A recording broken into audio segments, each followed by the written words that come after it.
The Fanboy, episode 122.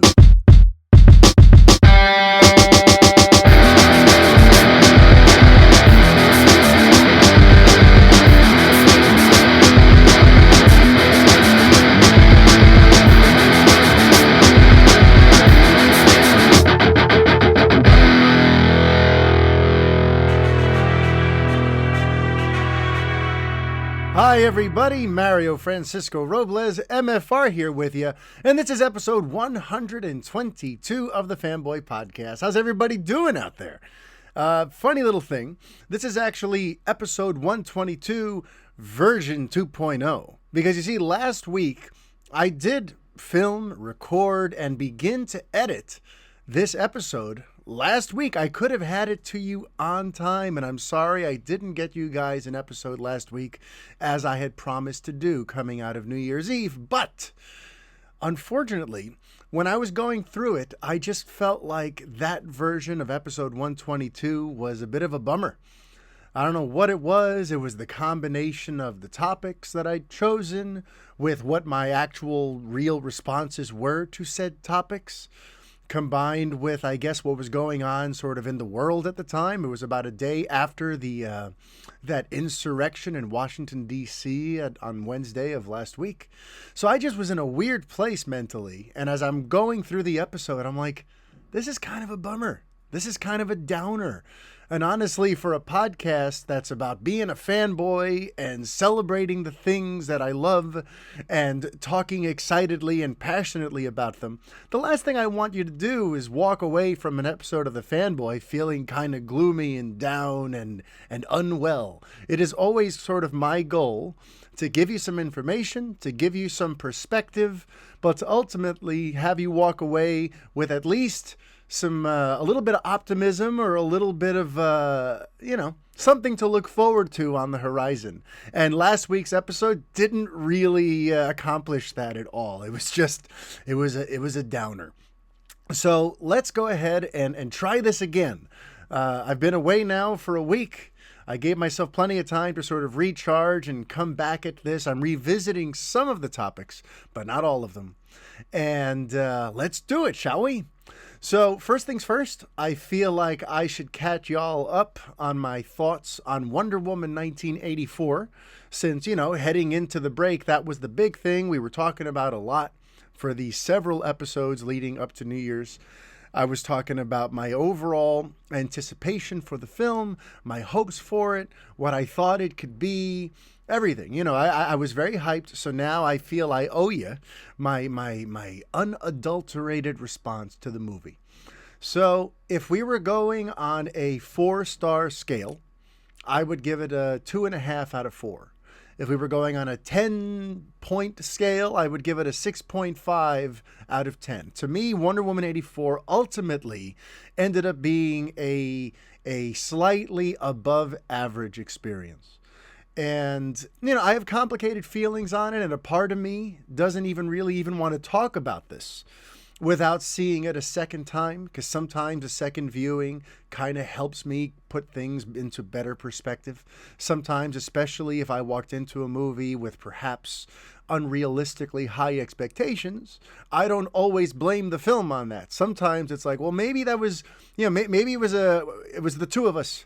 Maybe my expectations were unreasonably high, and maybe the movie also was a bit of a misfire, but it's not all one or the other.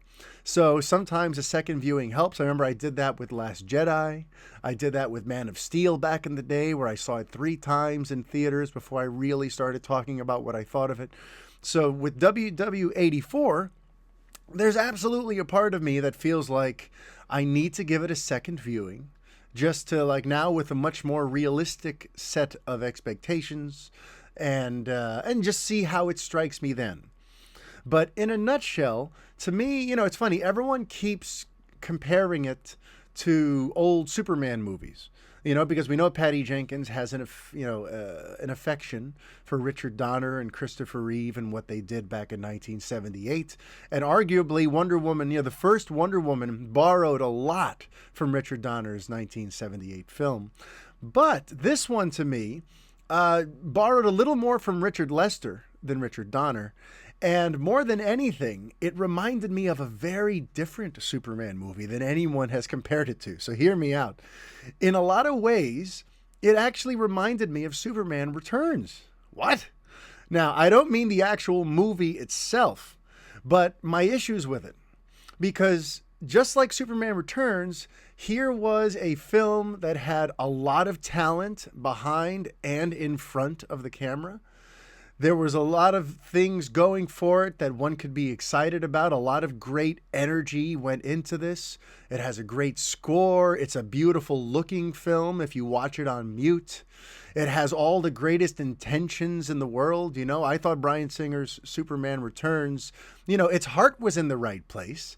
But ultimately, that script was a few studio notes away from being ready. And I feel the same way about Wonder Woman 1984. That was a few studio notes away from being ready. And that's kind of ironic, right? In this day and age where the Warner Brothers and their infamous studio notes and their now infamous meddling on their DC projects is such a negative stain on the DC on film landscape. But yet, I really can't help but feel that Wonder Woman 84 might have done better with just someone else coming in and just saying, hey, are you sure about this? Or this is feeling a little half-baked. Maybe you should develop that more. You know, I read stories after the film came out that basically Patty Jenkins won every fight. That, you know, the studio let her make the movie her way, that even though they wanted her to cut one of those opening two sequences, whether it was the that sort of Olympic-style competition that young Diana was competing in on Themyscira, or if it was that scene at the mall, the studio wanted her to cut one, but ultimately she had final approval and she kept everything.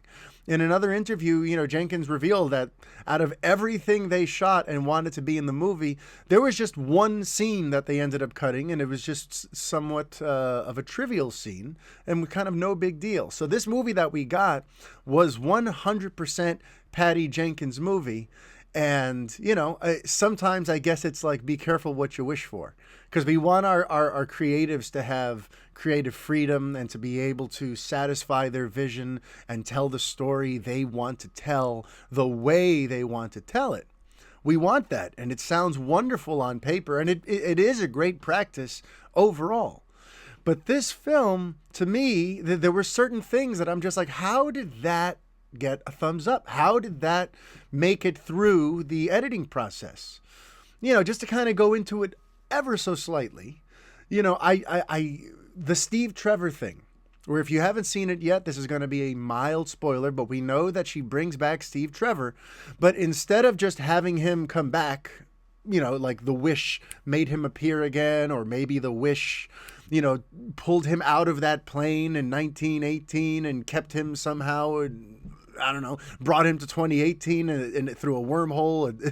You know, they could have given us actual Steve and Trevor. Instead, they went through this weird route where he replaces the life of somebody who was already alive and well, who had their own apartment and seemingly their own things going on, a whole apartment filled with stuff. You'd have to imagine this person has friends and coworkers and family. And for some reason, they decided that Steve Trevor replaces that guy. And they never really address what this guy's like family thinks about him suddenly being gone. You know, it was a perplexing creative decision that wasn't really paid off in a sufficiently interesting way at the end of the movie. Because I kept thinking maybe they're doing this because they're setting up something where Diana learns a moral lesson. You know, maybe they're doing this because all of a sudden this guy's mother is going to be knocking on the door and she's going to realize, like, wait a minute, you know, I brought Steve and Trevor, my love, back, but at what cost? You know, I took someone else who was loved away from their people. And that's why she would have to give him back up. You know, I kind of thought maybe that's why they did it in this oddly convoluted way. And ultimately, it doesn't really get addressed. Steve Trevor, she renounces the wish, and then we see that guy later wearing the clothes, and we're supposed to feel all cool and funny about it because it's the same outfit that she had turned down earlier in the movie, or that she had wanted, and now he was wearing it. You know, it was played for laughs, but to me, like, it just struck me as like this weird sort of tone deaf decision, and convoluted too, to have him look in the mirror and you realize that what she's actually seeing is that other guy, but deep down she can just tell that it's Steve because of his aura and his presence and his energy. I don't know, man. It was like such a boneheaded, weird call, and then the whole thing with Max Lord, where, I was not against him making himself the wishing stone. That was fine. I was intrigued. I'm like, okay, this is good. This is some weird, darkly mythological, weirdness here. I can't wait to see why they're doing this and what the payoff is going to be. But to ultimately just kind of have him standing under a great light and they're beaming him into every television in the world, and somehow through some microscopic particles, it's like he's able to touch everyone and grant everyone's wishes at the same time. I don't know, man. To me, it reminded me of Superman Returns. It reminded me of Lex Luthor's big plan coming down to, I'm going to make a big rock crystal kryptonite island off the coast of the United States, and I expect to just be able to keep it, and that no one's going to try to stop me. And even though I keep referencing advanced alien technology that no one has access to, I'm not demonstrating that I know how to use any of it. I'm just here playing cards and counting money on a big rock in the ocean. It was so like underbaked. It was so ill-conceived and ill thought out that it's like, back in 2006, a part of me was like, who at Warner Brothers read that script and saw the dailies and saw a rough cut of the movie and saw all that? Who saw all that and didn't think, hey, Brian, that Lex Luthor plot, that whole third act is pretty stupid. Like, we know what you're going for poetically, but it really reads strange and dumb to have Lex and his goons on some big gray rock on the side of the ocean believing that they're about to take over the world. Unless you're going to show that he's learned how to manipulate the Krypton tech, unless you've shown that he's built like a fortress around himself with special protections using, brainiac AI and other things that he was able to use, like, show us how it is that he, what his end game is. But if the most brilliant criminal mind in the world, if the best thing he can come up with is growing a giant rock island that anyone could just come and take him off of, because all he's got protected by are 6 goons with machine guns, what kind of a final plot is this? What are we doing here? And I was feeling similar ways with Wonder Woman 84, where it's like, great cast, respectable director, amazing not amazing, but really good cinematography. It looks and feels like this was a high budget, big deal for the studio to put out there. They promoted the hell out of it. They made a huge deal out of it, but it didn't seem like anyone made a huge deal out of going over that script and making sure that it wasn't hokey and strange and filled with contrived choices. And it's a shame, because again, I love what it was going for. I love the morals of the film. I like where its heart is at. I like what Jenkins was trying to convey using these characters. I liked some of the themes of it. But overall, to me, it just didn't come together. It didn't come together. Somewhere in that last hour, it just stopped working for me. And it's a shame. So I'm going to see it again, and maybe I'll update my thoughts. Maybe I'll film just a separate video review on Wonder Woman 84 where I can go a little longer on not just the things I disliked like I just did, but I could also talk more about the things I loved. But suffice it to say, for now, I was pretty underwhelmed. And to me, ultimately, it's just a slightly above average DC film when all is said and done. And that's a shame. But it's not a shame. Something else that came up since we last spoke is that Michael Keaton officially closed his deal to join Andy Muschietti's Flash movie. So all those rumors from several months ago are now confirmed and a done deal. we're going to be seeing Ben Affleck's Batman and Michael Keaton's Batman in the Flashpoint movie, or the Flash movie that is supposedly taking a few cues from Flashpoint.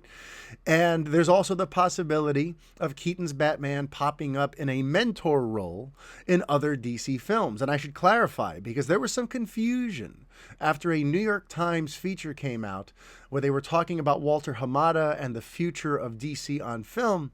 And there was some confusion from that article where people walked away from it for some reason, thinking that Michael Keaton's Batman was also going to get his own movies.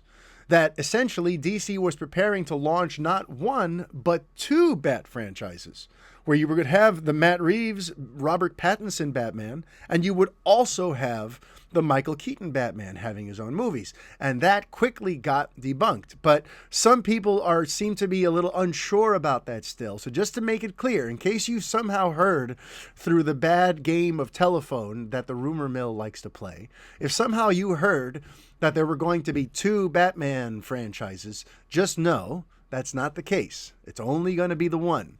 And Keaton is seemingly the one who's staying on as the DCEU Batman, while it seems like Ben Affleck's Batman is really just there for a send-off, which is how it was originally sold. I know a lot of us who want to see him back in all of his glory. We have selective hearing and selective vision when it comes to Ben Affleck and his version of Batman. But back in August, when he was speaking to Vanity Fair, when they did their write-up on it, and they also got quotes from Andy Muschietti and Barbara Muschietti, they also referenced it as he's coming back for one more go as Batman. It's just one more time. So even though that's been out there since August 20th of 2020, there's still, there's some folks, including myself, who up until recently were just trying to hold out hope, but hey, not only was it made clear back then that this is a wrap for Ben Affleck's Batman, but also he just added another film to his very crowded schedule. Since we last spoke, he announced that he's directing a movie for Disney now called Keeper of the Lost Cities, a fantasy film. So Ben Affleck is going to be very busy these next 4 or 5 years. So I hate to break it to the people who've been pulling for that HBO Max series or for some sort of resurgence of his Batman on the big screen. But unfortunately, it's just that it's not in the cards. It's not in the cards. He's going to be way too busy. And by all accounts, he's kind of over it in a lot of ways. And we're going to get to that. Well, actually, I guess we can just get to it right now. Because there's some new quotes that came out from Affleck about his time as Batman.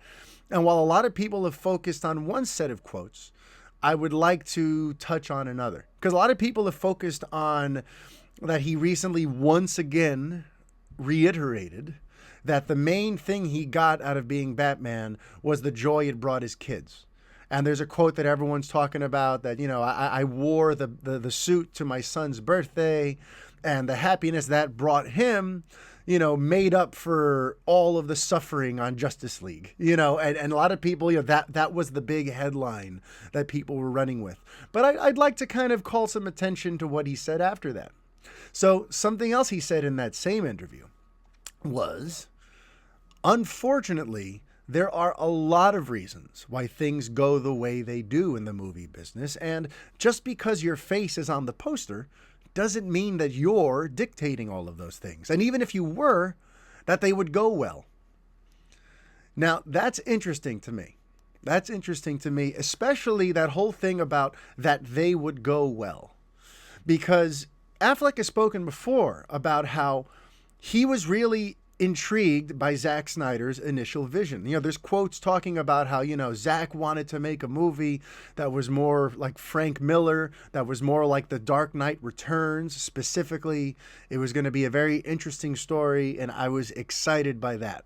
All right, so we know that he was excited about where these films were going to go and what they were going to be. But as he notes here, great ideas don't always go well. Just because you have the right intentions and the right ideas and you're calling certain creative choices that you feel strongly about doesn't mean that it's going to work. And that's something that I've tried to explain to people over the years as we look at what happened with DC on film post 2016. A lot of folks like giving credit for the ideas, for the ambitions, for the intentions, and that's great. It's great to have ideas and ambitions and intentions, but ultimately it comes down to the execution of those ideas, and then past that, it comes down to whether or not the people who see what you've created, if they enjoyed it at all. Because you could have all the most high-minded thoughts in the world and you could have put so much love and passion into something, but if ultimately it's rejected or it's only liked by a sliver of the audience that, the studio was going for, that's something that we have to factor into things. That's something that we have to, look at. But something else that we have to look at is how terribly mismanaged DC on film was at the time. Because, and this is something that just, it irks me from time to time, and I always kind of want to bring it up, and we're going to do it now.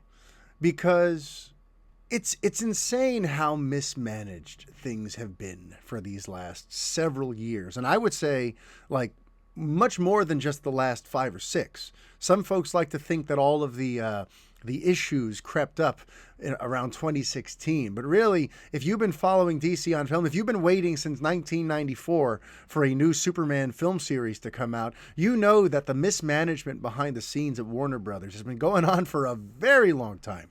But if we are going to specifically talk about all this, if we're going to talk about Zack's vision, if we're going to talk about the fact that Ben Affleck signed on for one thing and then things just did not go the way he thought they were going to go, we have to talk about the fact that Warner Brothers, which to me is like the big unspoken thing in all this story, is that Warner Brothers approved of everything Zack was trying to do. In 2015, after they had delayed production on BVS so that they could, actually, I think it was in 2014 when this happened, because originally BVS was supposed to come out in 2015. If you remember, it was supposed to come out in 2015. And then instead, they delayed it. They brought on Chris Terrio. And shortly after that is when they finally sort of unveiled their full-fledged plan. That's when we found out that Batman vs. Superman was going to bear the subtitle Dawn of Justice.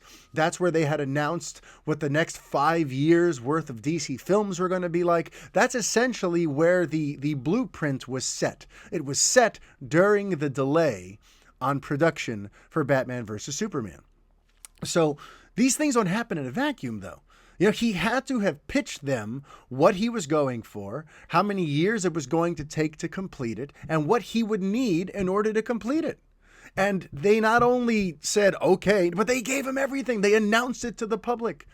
They announced the slate, they gave Zack $250 million, and they sent him off to go make BVS, which was going to be the launch pad for this entire expansive shared universe that was going to be taking place over the next several years. They did that. But then what did they do? Without a single movie coming out from that plan, they began tinkering with things. They began messing with the movies. They didn't even allow the audience to judge for themselves about step 1 of this plan. They decided on their own after the test screenings that they were going to start overhauling things. And to me, it's like, how does that happen? How do you go from 2014 going, all right, we're happy with everything that you're planning, here's everything that you need, and we're going to tell the world that it's coming, to, like, I think January or so of 2016, suddenly going, oh no, we need to do a complete 180 and we need more of this and less of that, and we're going to tweak this and we're going to fire such and such, and we're going to, like, you didn't even let one movie get out without putting your grubby mitts on it. Because listen, I am no defender of Batman vs. Superman. As those of you who know, who watched a couple months ago too, when I did a rewatch with my family, to me, I have still very sort of harsh feelings about that movie and the vision behind it and what they were going for there. It's just not my kind of movie. It wasn't made for me. It's not what I'm into at all. But I cannot argue that the Ultimate Edition is not vastly superior to the theatrical cut. And it all came down to that hastily edited 30 minutes that they took out of it right before it went to theaters. And to me, that's what made the movie unwatchable. BVS Ultimate Edition is watchable. It's just not my kind of movie.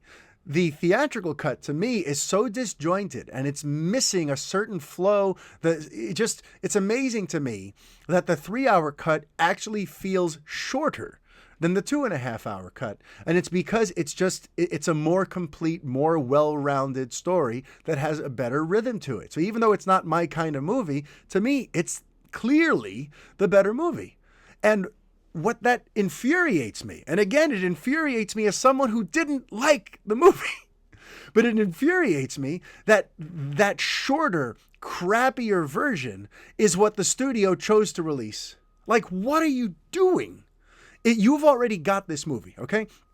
Cutting off that half hour isn't going to suddenly change the overall movie. Okay, so you insisted on cutting out that half hour because you thought, 3 hours. How could anyone ever release a 3-hour epic? Like idiots, first of all. But you forced them to cut out that half hour and release a completely inferior cut of the film. And then you clutch your pearls and freak out as the critics don't like it. And you clutch your pearls as the cinema score is very, very mediocre. And even your hardcore fans who showed up on opening weekend are at best tepid, giving it a B cinema score, giving it the same score that they gave Green Lantern and Catwoman. And creating word of mouth that was so harsh that the box office drop off from Friday to Sunday and then from week 1 to week 2 were both astronomical. You clutch your pearls at all that after you put an inferior version of the movie in theaters. And based on that information, you push through on this insanely illogical overhaul of Justice League. To me, it's like, I can't understand how people who are so above my pay grade, here I am, just a schmuck in my garage in Whitestone, and I can see that this is ridiculously stupid, and the people making millions of bucks over in Burbank in their nice offices and who are in charge of these characters that we all love so much, they couldn't see this? They couldn't see, well, you know what? Maybe this 3-hour cut of BVS isn't what we had hoped for, but we have a lot of plans that hinge on the success of this movie. So it behooves us to make sure we release the best, most complete version of this story. You would think that that would be obvious to anyone who's trying to make this thing work. And instead, what do we get? Instead, we get that butchered movie. Then we get Suicide Squad, which I don't have to relitigate that case, but we know that, David Ayer was forced to reshoot stuff and film new scenes and cut out certain subplots, that he had to add more humor, that he got kicked out of the editing bay. I mean, it was a mess. And what happened with Suicide Squad? Okay, so now let's keep track, okay? BVS, they tinkered with, it went badly. Suicide Squad, they tinkered with. It had greater box office success and slightly better critical reception, I think, maybe. But overall, that Suicide Squad didn't, it left a weird taste in people's mouths to the point now where James Gunn is coming in to do a soft reboot on the Suicide Squad. So now they're 2 for 2 on tinkering these DCEU movies and making them worse somehow. Okay, then Wonder Woman is like the one shining example so far of them tinkering on a movie and somehow making it better. Because we know that they did make some changes to Wonder Woman, and that, listen, the crappy CG at the end was not Patty Jenkins' fault. That was ultimately added in later on when someone at the studio said, okay, we understand that you want to have a more poetic ending where Diana finds out that while she thought she was hunting a big, scary boogeyman, that actually she's going to find Daniel Thewlis, a sort of frail, quiet, older guy who really did not cause World War I. He just brought out the worst in humanity and kind of helped guide them in that direction, but that humanity is ultimately responsible for what's going on. And that's why they need a symbol of hope that could help turn things around. We understand, Patty, that's how you want to end it, but we think these movies need a big boss fight at the end. So they ultimately said, okay, we're going to give you that moment where she sees Daniel Thewlis and realizes that there is no actual like big scary monster to defeat. We're going to let that point land, but then we still want him to turn into Ares and have them have the big blow up battle. We know they added that. We know that it was a polarizing decision, but ultimately the creative choices around it did make Wonder Woman a very successful experience. And that's why the film overperformed at the box office, was beloved by critics, that even the people who didn't like the third act that much overall loved the movie more. And part of that was because of some of those changes in the third act, too. The way that they used Stephen Trevor's sacrifice to inspire her, that wasn't there in the original ending.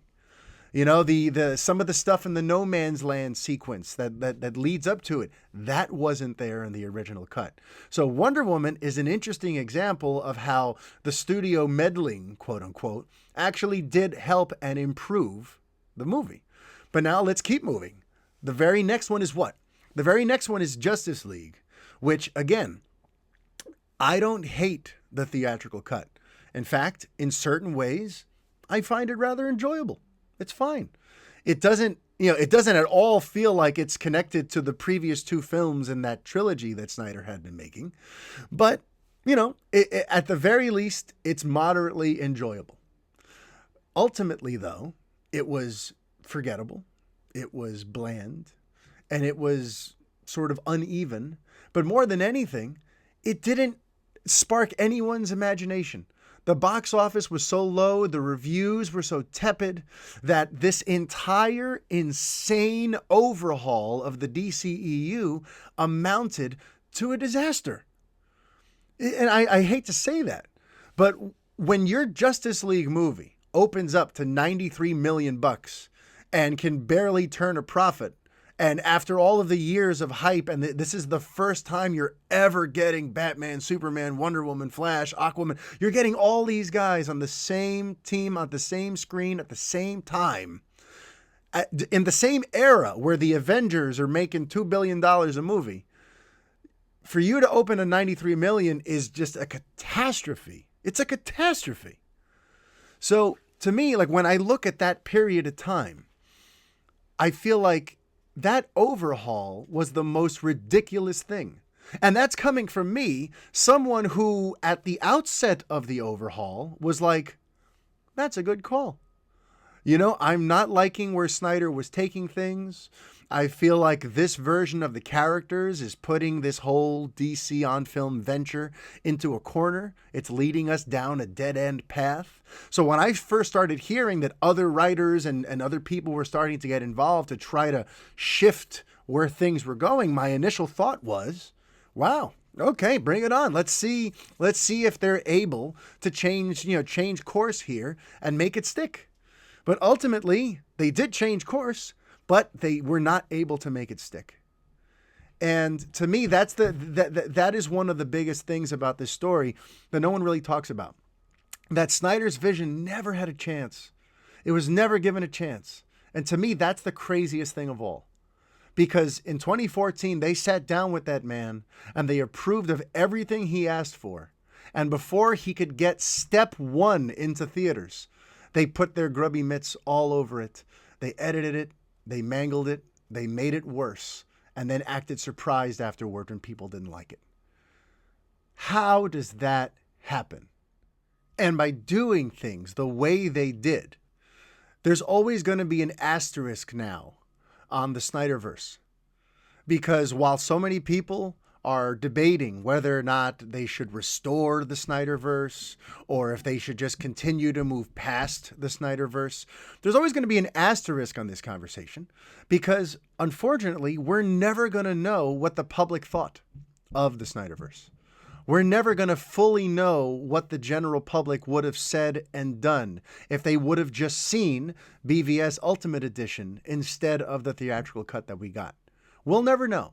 So all of that drama, all of that chaos, all of this insanity that to this day, we're still experiencing fallout of the Snyder Warner Brothers clash of 2016. We're still feeling that the fallout of that today through the Ray Fisher cyborg situation.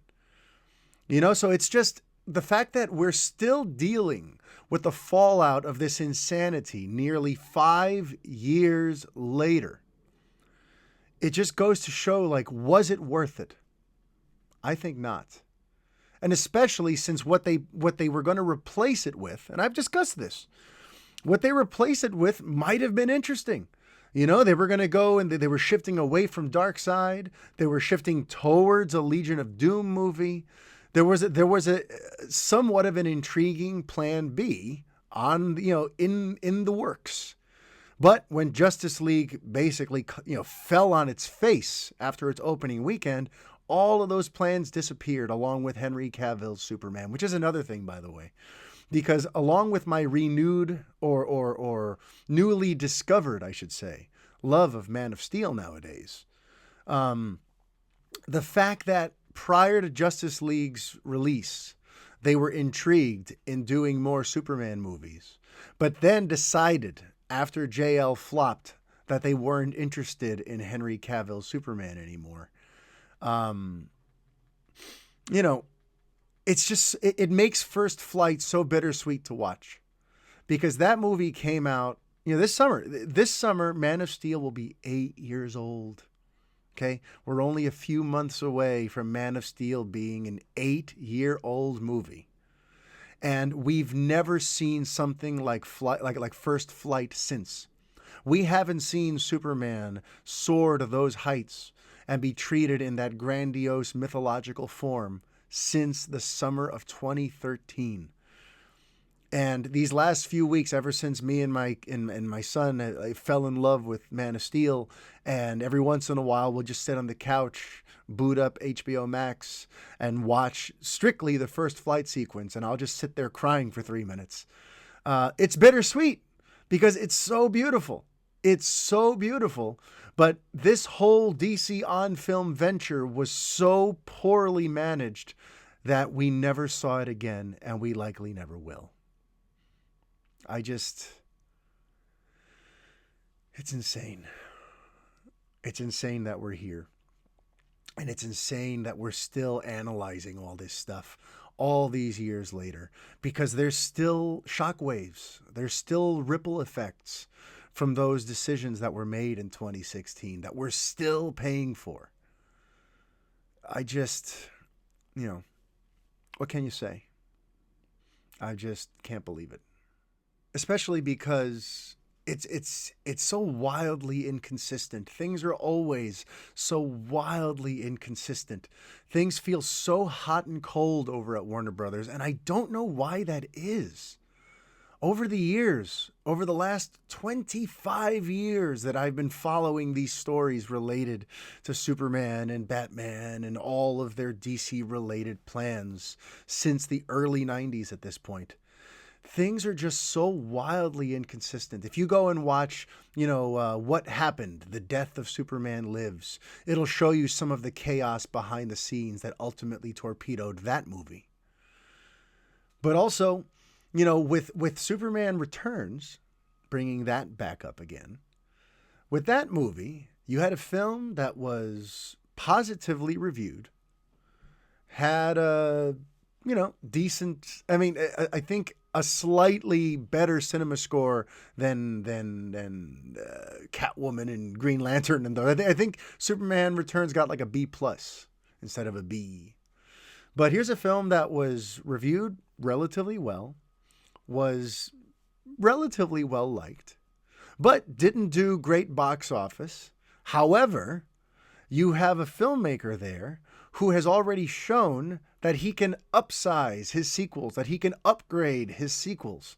He was promising to basically pull an X2. And listen, it feels weird to be talking about Bryan Singer now with everything that's come out since, but just at the time, based on what we knew in 2006, the critiques of Superman Returns, a lot of them were about that it needed more action, it needed less nostalgia.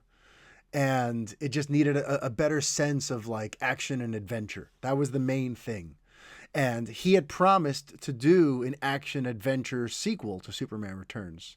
But they were so sort of wishy-washy that for years there was maybe going to be a sequel, then there maybe wasn't, and then they just let it go. So that was how they treated Superman Returns. But then 7 years later, you have a film that is reviewed worse, and the box office, while substantially better, still isn't what they had hoped for. You know, they were looking for something more like over 800,000, or, you know, more like, you know, closer to a billion. I shouldn't say 800,000, 800 million. You remember, they were coming off the Dark Knight trilogy, where The Dark Knight and The Dark Knight Rises each made over $1 billion. And now they have Nolan and Goyer making their Superman movie. So they thought, okay, you know, this is going to be our key to making that successful Superman movie that everyone watches. And look, it's going to have all this action. Everyone wanted action. And the entire third act of Man of Steel is action. So they released that movie. But what happens? It's reviewed worse, and it doesn't do as well as they thought it was going to do. So you'd think, okay, maybe they're going to be wishy-washy. You know, they were wishy-washy with Superman Returns and Bryan Singer. Maybe they're going to be wishy-washy with Man of Steel and Zack Snyder.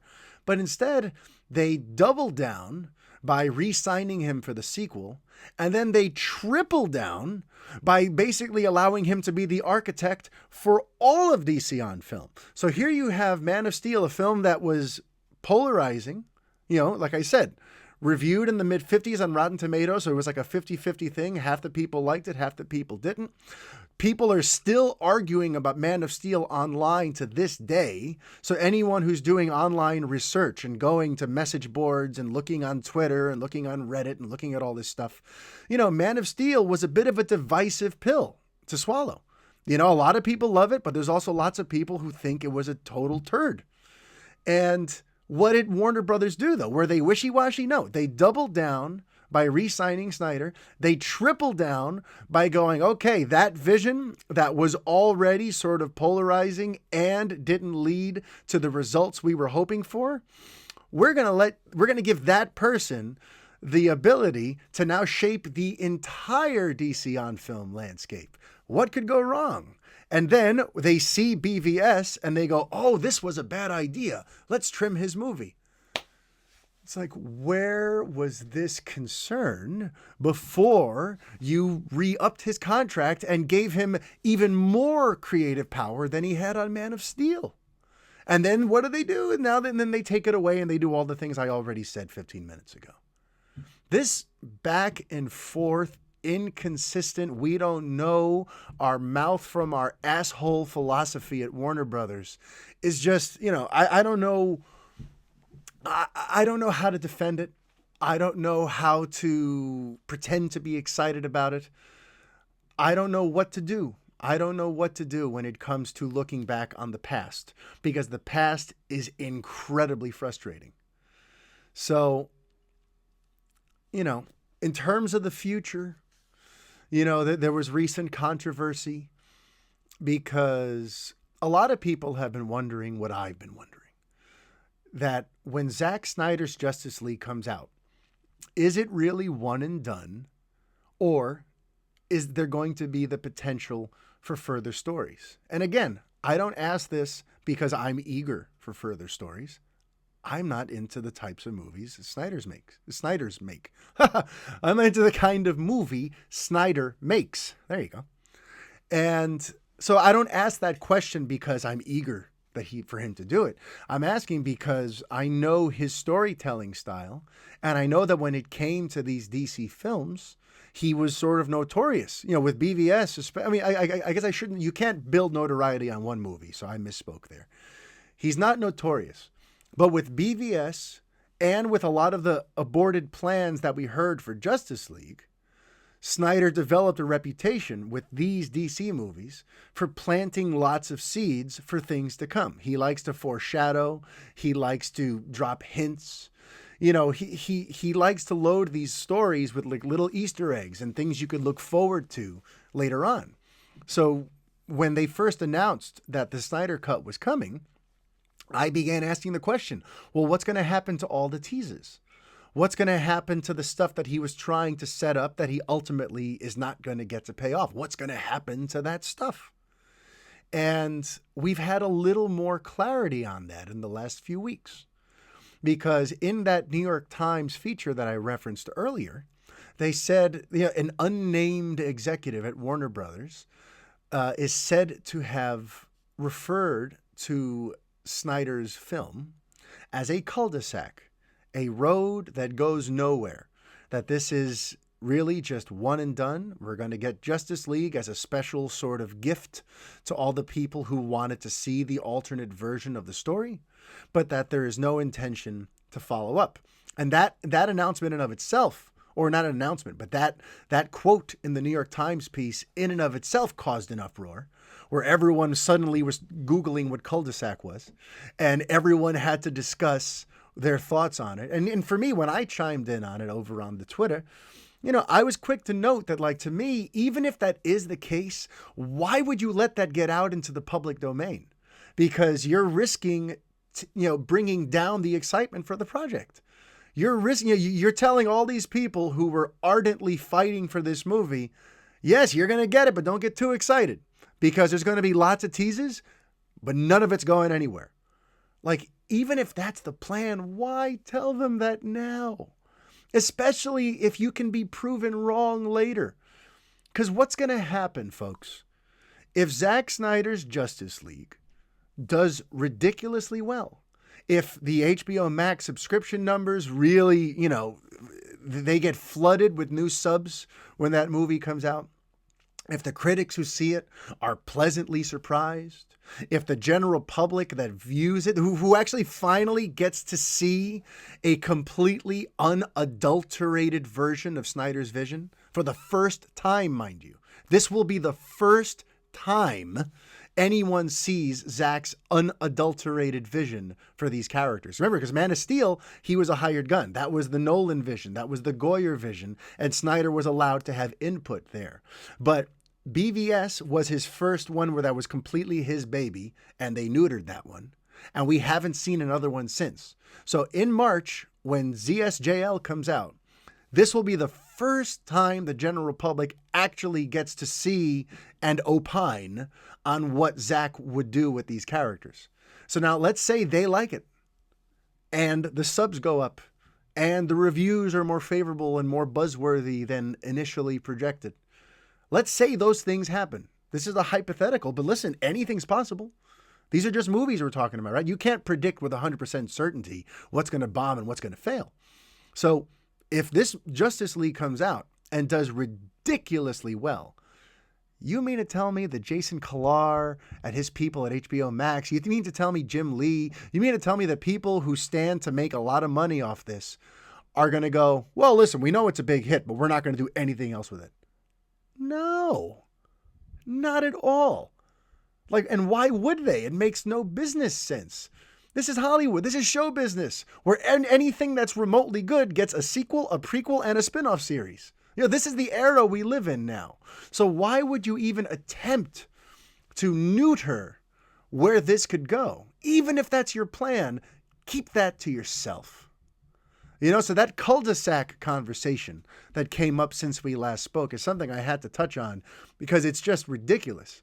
But as we're talking now about the Snyder legacy at DC and whether or not, we can be expecting more of any of this, that unfortunately doesn't seem to be happening. For now, it looks very unlikely. Even Snyder himself said a few days later, after the cul-de-sac comment, Snyder himself said in an interview that he's not planning on doing anything else. But then he also added at the end a little bit of that sort of never say never thing, because he's like, well, then again, I never thought I'd be doing this, But he very realistically addressed the fact that, look, at the end of the day, this is a 4-year-old movie. And DC has gone on in other directions since this. And they're happy with where they're at. So this, I'm not making this as the beginning of some new grand master plan. This is what it is. So Snyder himself has seemingly confirmed that as well. So, some interesting things have come up since we last spoke about Snyder's DC vision and his legacy and what this Zack Snyder Justice League can, should, and will be. And I'm happy to have touched upon that for you here. But what I actually want to do now is bring it all back to Affleck, bring it all back to Ben. Because there's another quote that's making the rounds from a recent Affleck interview that I would like to share with you. Because I think, even though it's not obvious, I think there's a way to connect it to his previous comments about his time as Batman. So somebody asked him about Kevin Feige. And here's what he had to say. Fucking Kevin Feige is absolutely, you have to say, the greatest producer, most successful producer who ever lived.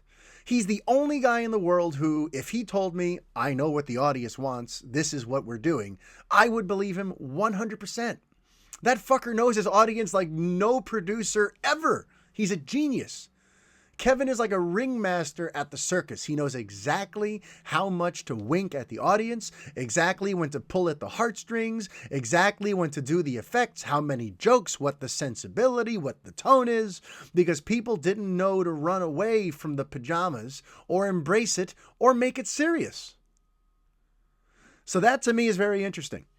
You know, Affleck, who's just been through the ringer these last few years as Batman, as part of the DCEU, the credit that he's heaping on Feige here, to me, is notable.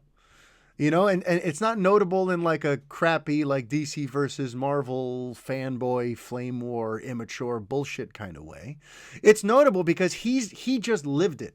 He just went through the years of what happens when there's uncertainty about what their audience wants, where there's uncertainty about what the direction should be, where there's uncertainty about the tone. Is this too dark? Is this too light? Should it be optimistic? Should it be that? You know, he just witnessed a lot of hemming and hawing about how to make these characters work now, in this era.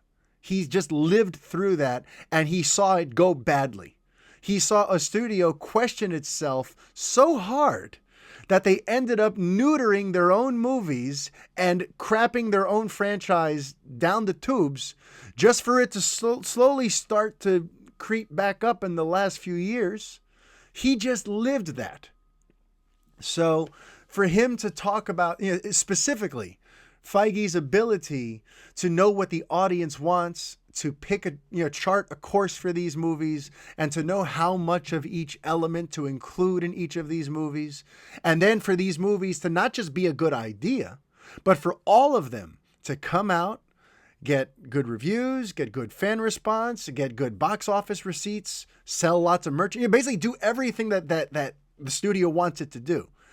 Like, it's notable to me.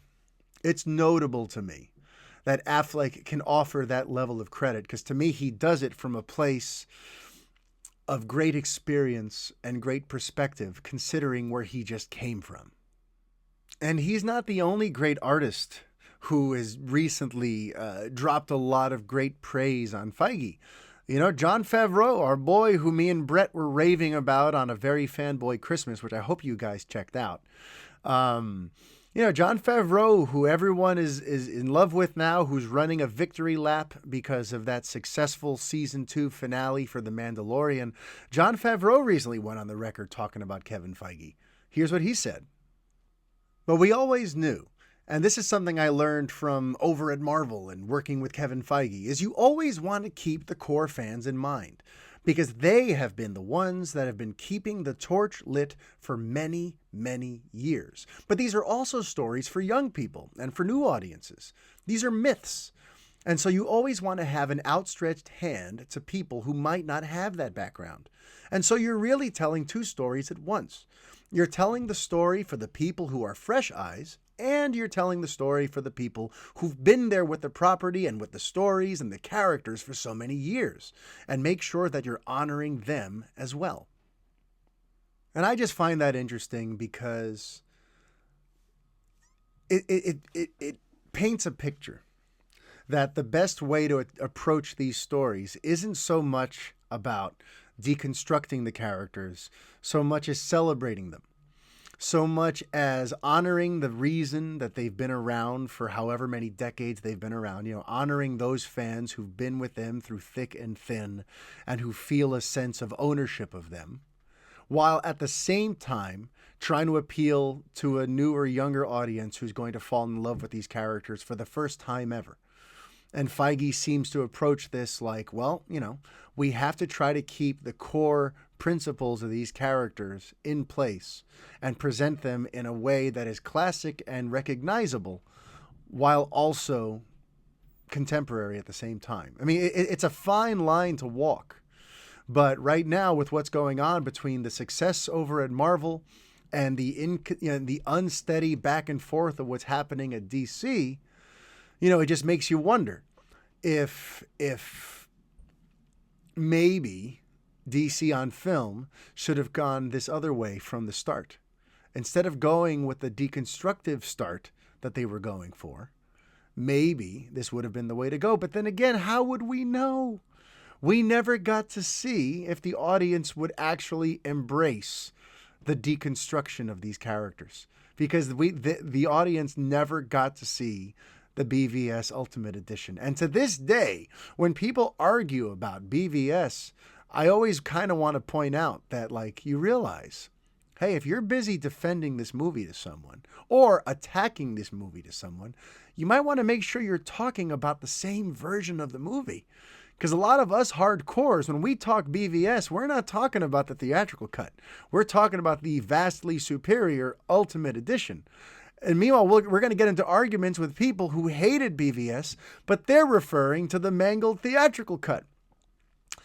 But anyway, I think I've beat that dead horse quite a bit. But, this bit on Feige, the merits of either glorifying the classic versions of the characters or deconstructing them, or as Affleck put it when he was talking about it, people didn't know to run away from the pajamas or embrace it or make it serious. It looks like Feige somehow found that special sauce between those three approaches. And I just thought that was worth noting. Even if we'll never truly know, because of that asterisk, whether or not audiences would have embraced the much more serious deconstructive approach. But, while on the subject of Marvel, today's a big day. Today's a big day. After an 18-month absence, the Marvel Cinematic Universe returns with, actually, is it 18 months? Yeah, I think it's something like that. Since July of 2019. My math is all screwed up. But anyway, for the first time since summer of 2019, WandaVision is coming out. So the Marvel Cinematic Universe is going to have some new, fresh content for the first time since Spider-Man Far From Home. And right now, a lot of you are probably streaming that on Disney+. I've seen lots of responses about WandaVision, lots of hype pieces, lots of previews, lots of reviews, lots of hot takes. For me, I haven't seen any of it yet, so I cannot opine on the show itself. What I can share with you, though, are two things. One, it's very notable that the supposedly risk-averse Marvel Studios would release this show, because this show is out there. I've watched several trailers and previews for it, and it's absolutely a very unique, very unconventional show. The entire conceit, the entire thing about it, we're going to start off like a 1950s I Love Lucy sitcom, and then we're going to visit other decades and visit their signature TV series tropes, and all the while we're going to be planting a seed that's going to lead into Doctor Strange and Benedict. It's a very unconventional, non-cookie cutter, very bold approach to storytelling, which is something that we always give Marvel a hard time for, right? We always kind of say that, that Disney cookie cutter sort of corporate entertainment that is Marvel Studios. And now WandaVision is like anything but that. It looks way out there and way outlandish. So I feel like we got to give credit where credit is due. And I've brought this up before, that Feige seems much more comfortable taking risks nowadays, after having established the Marvel brand and spending several years building up a lot of equity with fans and building up the Marvel Studios name around the world. After he did all that good hard work, now he takes slightly bigger risks. And there's some other examples in the past I'm not going to rehash right now, but honestly, WandaVision could be the biggest risk of all. Because it's the least conventional thing they've released so far. Even Falcon and Winter Soldier, no matter what they do with it, it's going to feel somewhat familiar because we've seen these characters in their suits running around fighting crime and dealing with Baron Zemo before. You know, and listen, that doesn't mean it might not be awesome. I have high hopes for Falcon and the Winter Soldier. But in terms of conventional or non-conventional, WandaVision to me is a complete departure. So we must give credit where credit is due. But with that said, I cannot seem to find any excitement. I've been looking everywhere. I checked under the couch cushions. I checked under my car, under my driver's seat. Sometimes things get lodged under there. I cannot find excitement for WandaVision. I don't know why. I've seen trailers. Before I recorded today, I sat down and watched this 5-minute preview that IGN put together talking about the insanely unique approach that they're taking to telling the story and the slow build intrigue of what's really going on with these characters. But I don't know. It kind of just goes in one ear and out the other. Maybe it's because, I, for one, didn't really care about these characters in the movies. I wasn't a big Vision person when he came out in, what was that? Was that in Civil War that he made his appearance? No, that was in Ultron. So I wasn't a big Vision person in Ultron or in either Avengers Infinity War Endgame movies. And Scarlet Witch, I think she's fine. My wife is actually obsessed with her, so she's probably going to push me to watch that series more than anyone else would because she thinks Scarlet Witch is very badass. So, good for her. I'm not a Scarlet Witch or a Vision person. So when I think of these characters, I didn't need to see more of them. So as soon as they announced that they were doing a series about them, to me, I was just like, okay, I guess. But listen, I don't want to rain on anyone's parade. If you're one of the people who are watching the first 2 episodes that released, I really hope you enjoy them. And who knows, maybe when I eventually check this out, maybe it'll grab me. But for now, more than anything, I think we got to give Marvel Studios credit on their very, very novel and sort of risky approach to unveiling this story. Because this show looks like nothing we've ever seen before. And one TV show I am excited for, believe it or not, is Lois and Superman. That's right around the corner. The arrival of Tyler Hoechlin's Superman is right around the corner. I mean, he's been around for years. But the arrival of his solo show where we're going to get to really see him shine is right around the corner. And they've released some teasers. They've released a picture of him in the suit. He has a new suit. They made him a brand new costume. And Stephen Marshall asked me like a month ago to react to the new suit. So Stephen, hopefully you've been very patient, young man. But I love the suit. But I should also add, I didn't mind the original. The original one that Tyler Hoechlin had on. Listen, it's not the traditional Superman suit, but I wasn't against it. And that's funny because people love to peg me for being a traditionalist. People love to peg me for you only didn't like Man of Steel because you want everything to be Christopher Reeve. It's no, I don't want everything to be Christopher Reeve. I have a very open mind about what Superman can be and what his costume should look like and how his abilities should be, shown to the world. And yeah, so I had no issue with his original costume for the CW shows. And this one, though, which is it took that suit and seemingly merged it with the design concepts behind Henry Cavill's suit. So it's this weird amalgamation of his original CW suit and the Man of Steel suit. And I'm enjoying the hell out of it. But more than anything, more than the suit, I'm enjoying the apparent direction they're taking, because in the teaser, it was very sort of like artistic and poetic and interesting in a way. It seemed much more thoughtful than other series I've seen from the CW. Granted, I haven't seen a lot. But when it comes to the Superman thing, where it's him delivering sort of aspirational, inspirational quotes and talking about the internal conflict and family and life and all the different threads that are seemingly pulling you in all these different directions, you know, it looks to me like this might be a very thoughtful, heart-filled superhero series, and it happens to star Superman. So for me, like, that's a huge deal. And the fact that that's the tone and tenor of the teaser gives me hope and renewed interest in this series. So I'm going to go ahead and add it to my DVR, and I'll watch the first few episodes and then decide if this is going to be like a weekly appointment for me or not. But that's a big deal, because that means it's going to be the first CW series I ever actively try to watch. Up until now, I've only ever checked out the crossover episodes. I've never actually sat down and watched a weekly episode of any of these standalone series within the Arrowverse. So Lois and Superman, between the really badass looking costume, that really cool, thoughtful teaser, and the fact, by the way, this is also just like a personal satisfaction for me. I remember when Superman Returns came out, a lot of people said that the decision to give Superman a child was a terrible decision, and that they wrote themselves into a corner, and that there's no way to get out of this now. And this is why there isn't going to be a sequel, because Superman having a son is just a ridiculous idea, and it's a plot contrivance, and it's this, and that.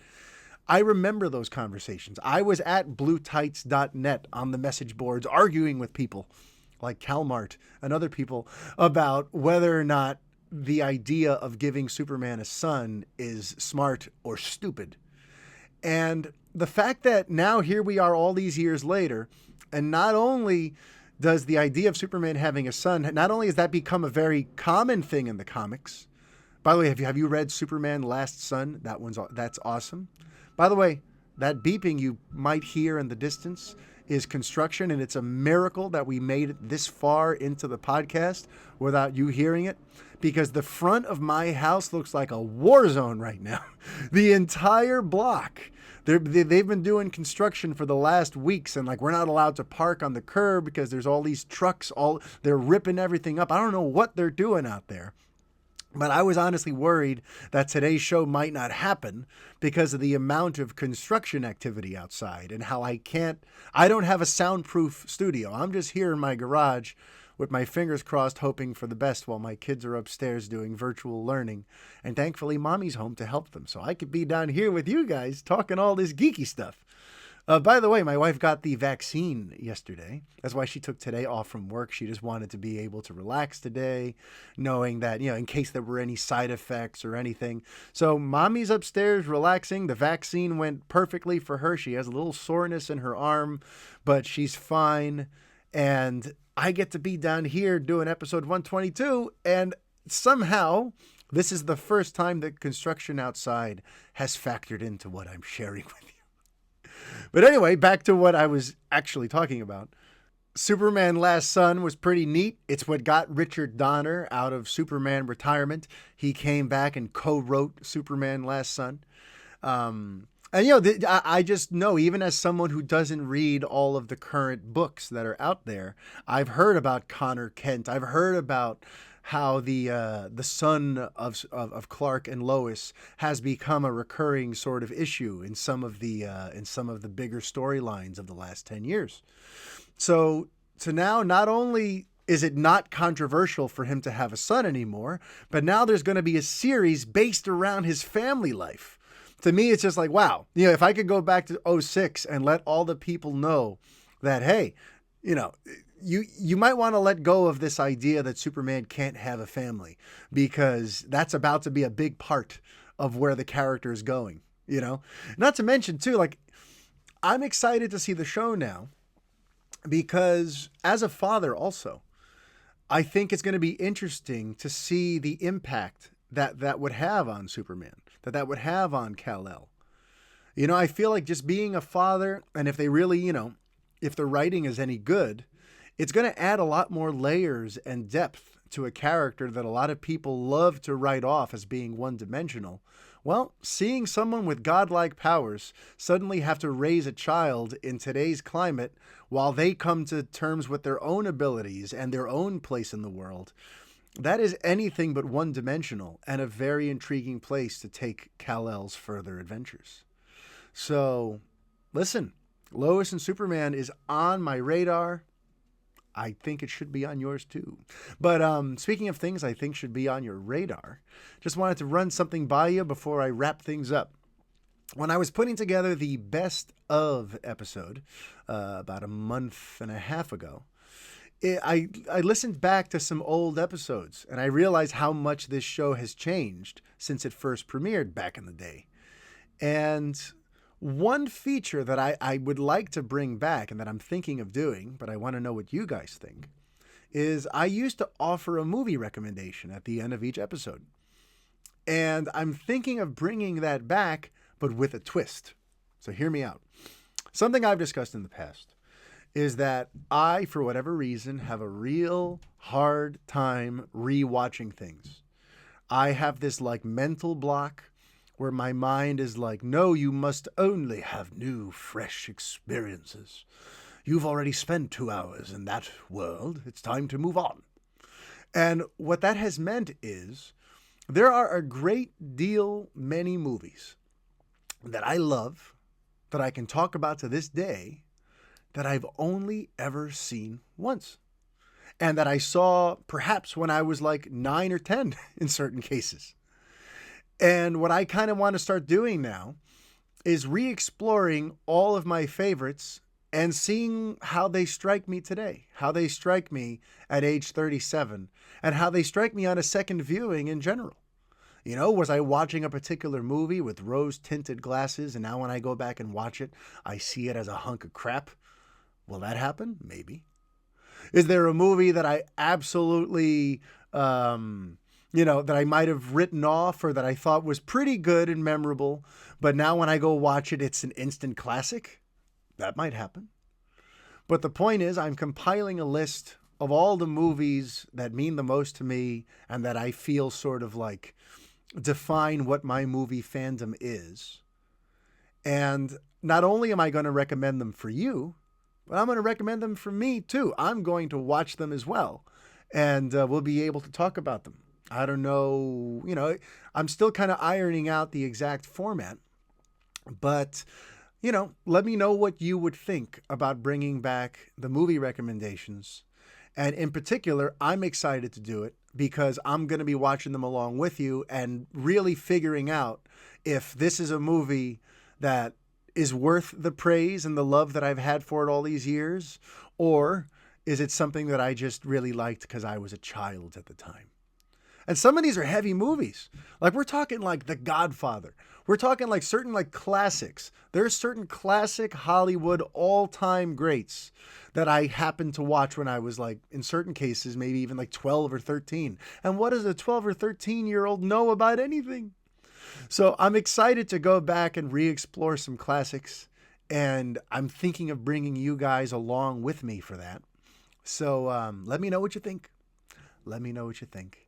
And once again, I'm sorry for keeping you waiting an extra week for this episode. Hopefully you found this episode entertaining, thought-provoking, or something positive.